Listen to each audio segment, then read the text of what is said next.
Écoutez, 20h17 20h17. à Casablanca. Il est venu le temps des rires et des chants, car avec Fabienne, c'est toujours le printemps, tous les jours. Non, merci, c'est très très gentil. C'est ça, tu verras la facture en sortant, quoi. D'accord. Tu vas avoir droit, c'est ça.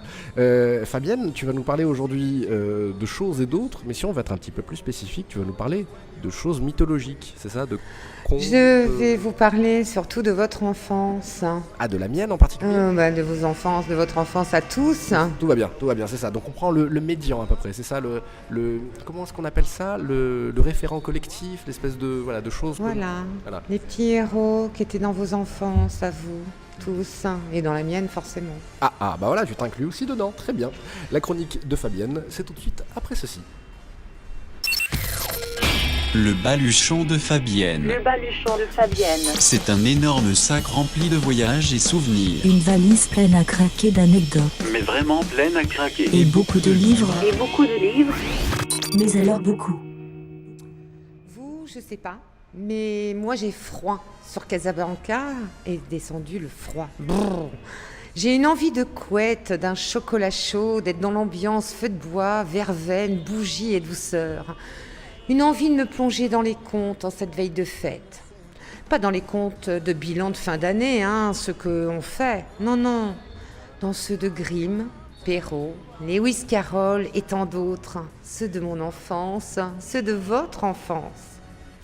Il était une fois, il y a bien longtemps, en ce temps-là, un prince. Ah ouais, un beau prince, charmant, beau, riche, galant. Le mec qui fait rêver les filles. Un jour mon prince viendra, un jour on s'aimera. Le Kdoub, c'est des mensonges tout ça. Ouais, je sais, vous vous dites, c'est grotesque, Grincheux aussi l'a dit. Les princes, c'est pas drôle, Les contes avec les princes, ça finit toujours par « Ils vécurent heureux et eurent beaucoup d'enfants ». Moi j'ai passé l'âge, pour les enfants, Ah, pas pour pas les pour contes. être heureuse. Non, une envie d'un sorcier. Ah ouais, comme Voldemort dans Harry Potter. Un truc qui fait bien peur. Oups, fallait pas prononcer son nom, va des rétro-satanas, il va pointer son nez. Bon, de toute façon, il en a pas. Et puis lui non plus, il est pas drôle, voire pas sympa. Réfléchissons. Abracadabra, abracadabri, je veux une sorcière. Une vraie, cruelle, laide, méchante, jalouse, empoisonnant les princesses. Ou bien celle de la rue Mouffetard. Une qui cherche une petite fille pour fabriquer sa potion magique afin d'être belle. Mais, à bien y réfléchir, c'est bizarre, non? Et puis une sorcière, si elle devient belle, c'est plus une sorcière, ça s'appelle une princesse. C'est pas logique ça. Ben ouais. Non, je vais commander un lapin. Oh, un lapin. Avec une veste et une montre. Oh, par mes moustaches, je suis en retard. En retard? Mais pourquoi faire?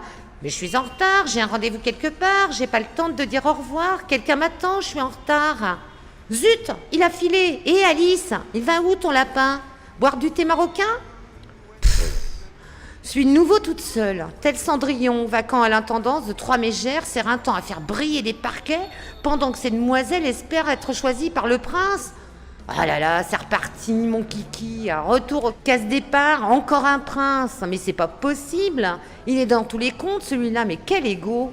Mais qu'est-ce qu'il nous veut celui-là encore? Ah, j'y pense, en parlant de vœux, y a personne ici qui peut m'exaucer un vœu? Et le génie, arrête de te planquer dans ta lampe et viens me conter des histoires pendant 1001 nuits. Comment ça, non? Oui, je sais, tu t'appelles pas Scheherazade.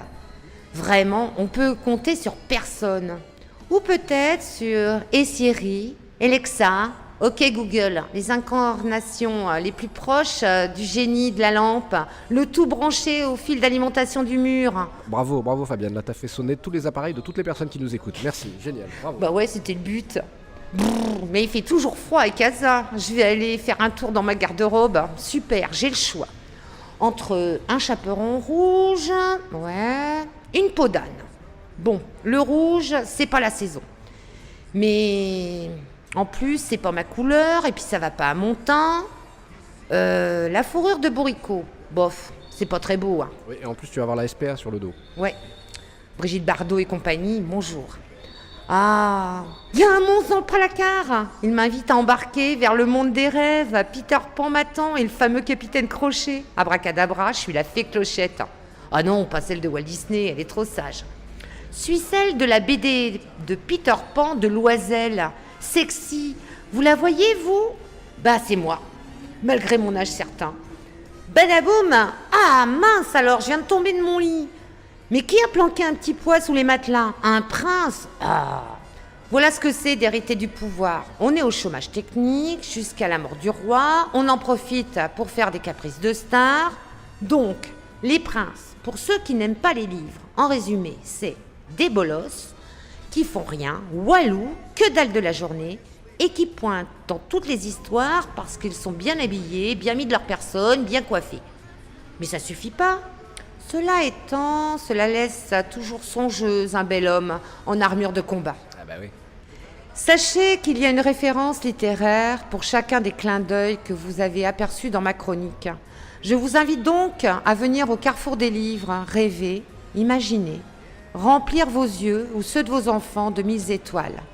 Celles qu'on garde toute sa vie, celles des souvenirs d'enfance, de ces héros qui restent malgré tout le temps qui passe dans nos âmes d'adultes. Et pour vous parler d'étoiles, ceux qui restent gravés dans sa vie, qui sont ancrés en tout cas dans la mienne, je voudrais rendre hommage à 2 immenses talents qui nous ont quittés cette semaine. Et excusez-moi, je suis très émue, mais j'ai versé ma larme. Jean d'Ormesson, grand écrivain, académicien, un Schweppes de vie, comme le dit si bien le journaliste François Bunel, qui anime la Grande Librairie sur France 5. Deuxième personne, Johnny Hallyday. Je sais, c'est pas un écrivain, mais c'est sa musique qui a accompagné ma jeunesse, mes lectures, et puis je l'ai côtoyé d'une certaine façon, en fréquentant le milieu des pousses-caisses, comme on dit en France, des intermittents du spectacle, qui préparaient son show dans le grand stade de France. Un peu de mon enfance par en lambeaux cette semaine, et face à ces 2 disparitions, j'en éprouve une grande tristesse. Je vous viens de parler de mon enfance. Écoutez, 20h17 20h17, à Casablanca. It's your turn.